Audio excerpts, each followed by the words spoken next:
The local elections team just recently conducted a recount of the 2020 presidential election results in Lycoming County, Pennsylvania, amid public pressure and after approval of their effort by a GOP majority on the just three-member county commission, and to the surprise of nobody who's up to date on the evidence, zero systematic fraud was uncovered.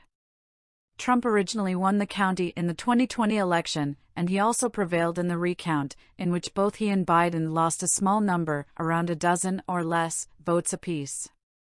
The discrepancy is nowhere near the level that would change the outcome of the election and is attributable to human error, rather than some kind of non-existent conspiracy or corruption in the equipment originally used for tabulating the county's 2020 votes.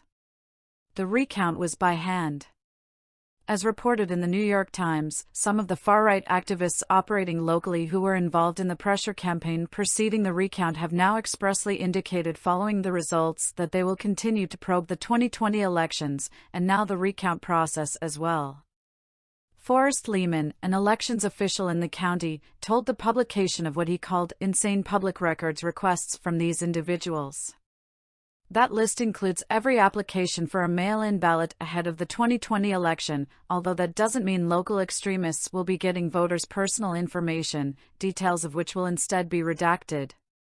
Yet, they also want copies of every single ballot cast on Election Day back in 2020.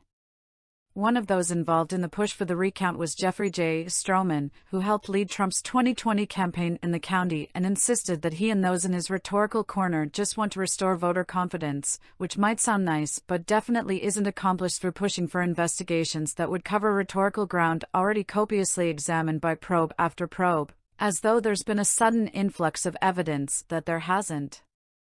Lehman was frustrated. You close one election-denying door, they'll open a window, he observed.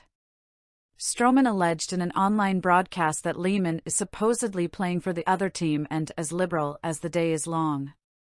With Trump obviously remaining furiously committed to his false claims of fraud in the 2020 election, this stuff isn't going away anytime soon.